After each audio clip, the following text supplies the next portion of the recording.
Welcome to Sonya Podcast. So, I'm going to be telling y'all how to ask for what you want according to a psychologist.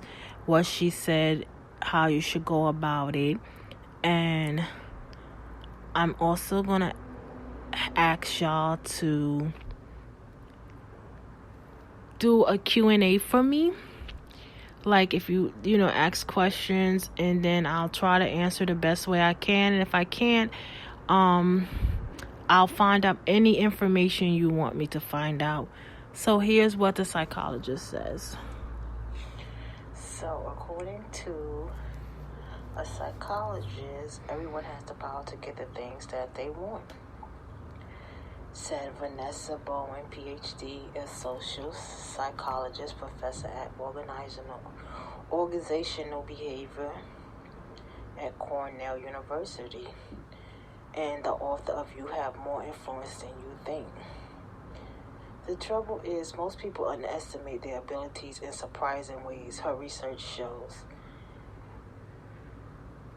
Bohan tells how to build confidence and use it effectively. Question: why do people tend to sell themselves short? Her research, along with research by others, show that we are unconfident when it comes to socializing with people or trying to influence them. One reason is that we tend to compare ourselves with the most social people we know of, like Instagram influencers. So of course we fall short. Another reason is that we focus on our own insecurities, and we think people are paying way more attention to those things than they really are. That makes us feel less confident about ourselves. In fact, the effect we have on others is more positive than we realize. People like us more than we think they do. Psychologist Erica Boothby and her colleagues found that when we have a conversation with a stranger, we walk away from the interaction, focus on all the things we said wrong.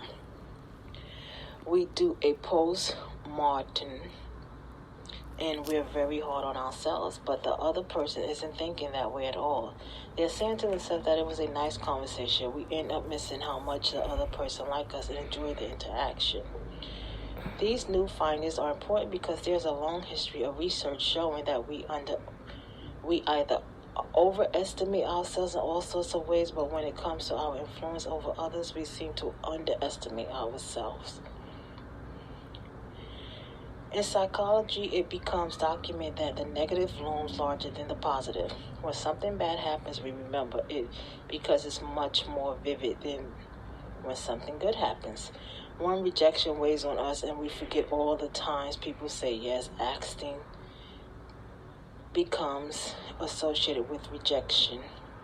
The truth is, it's hard for people to say no to us. It's uncomfortable. Saying no means coming up with the right words to deny the request or making an excuse.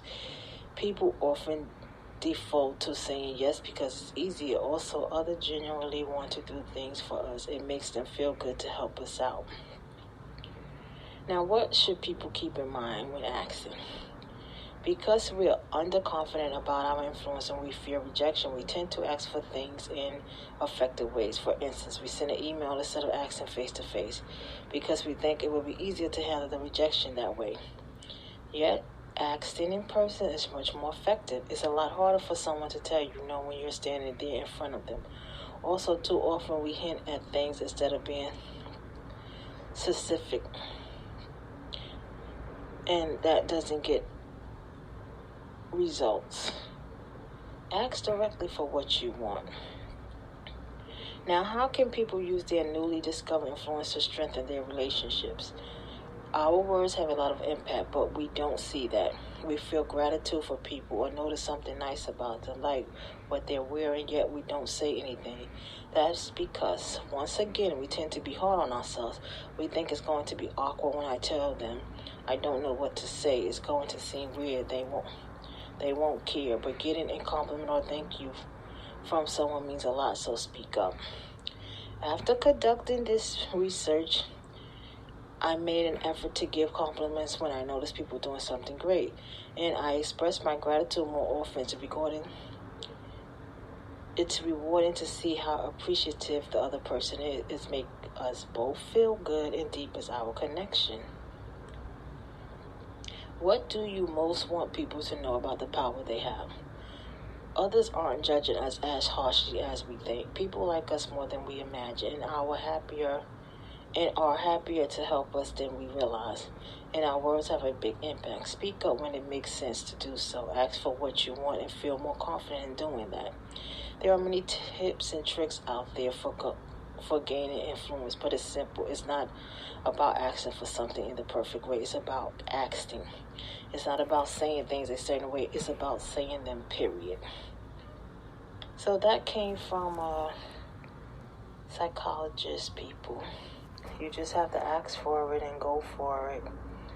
And I'd like to thank you for listening to my podcast. Please give it a 5-star review on Speaker, Spotify, wherever you listen to your podcast at wordpress.com/podcasters.com. Thank you and have a great day. Yes, and you can also go to www.avilo, use promo code Sonya, WWSCall156. You can check out my son's clothing line called Conquest Empire 2020. Thank you again and enjoy the rest of your night.